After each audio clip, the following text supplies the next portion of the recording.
ओम श्री गणेशाय नमो। ओम नमः शिवाय। तो बंधुरा आमी आमार এই ভিডিওতে খুবই সংক্ষিপ্ত আলোচনা করতে চলেছি বিশ্বরাশি এবং তার প্রতিকারে বিশ্বরাশির মন্ত্র। তো আমাদের জন্মছকে চন্দ্র যে ঘরে অবস্থান করে সেটি তার রাশি হয়ে থাকে।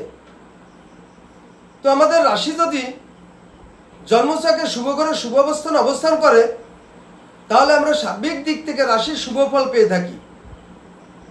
তো এই রাশি থেকে আমরা সাধারণত আমাদের শারীরিক, মানসিক, শিক্ষা জীবন, কর্মজীবন, ধর্মজীবন, পারিবারিক এবং অর্থনৈতিক এছাড়া অন্যান্য নানা রকম শুভ ফল পেয়ে থাকি। তো যাদের এই জন্মছকে এই বিশ্বরাশি অশুভ করে অশুভ অবস্থানে বা অশুভ ফল দিয়ে থাকে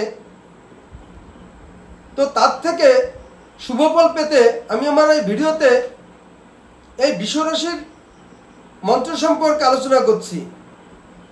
এই মন্ত্র প্রতিনিয়ত কোনো ব্যক্তি যদি স্নানের পরে শুদ্ধ অবস্থায় ভক্তি ভরে প্রতিনিয়ত মালা জপ এবং কর গুণে 108 বার পাঠ করতে পারে তাহলে অবশ্যই এই বিশ্বরাশির সম্পূর্ণ শুভ ফল পাওয়া যেতে পারে।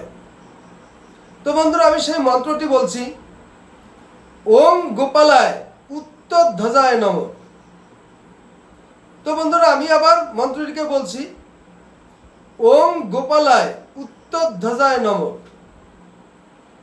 তো বন্ধুরা এছাড়াও আমরা যদি এই রাশির শুভ ফল পেতে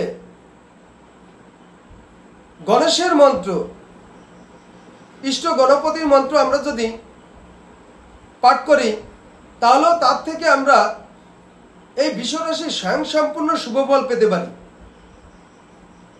তো এই ইষ্ট গণপতির মন্ত্র খুবই শক্তিশালী।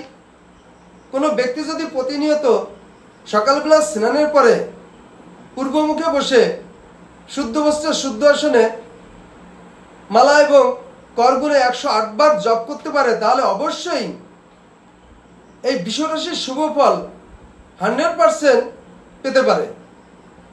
তো আমি সেই ইষ্ট গণপতির মন্ত্র বলতে চলেছি, ওম একাদন্তায় নমঃ।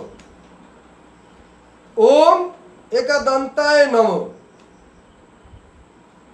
আবার বলছি আমি মন্ত্রটিকে, ওম একাদন্তায় নমঃ। তো বন্ধুরা এই ছিল আমার ভিডিওর সংক্ষিপ্ত আলোচনা।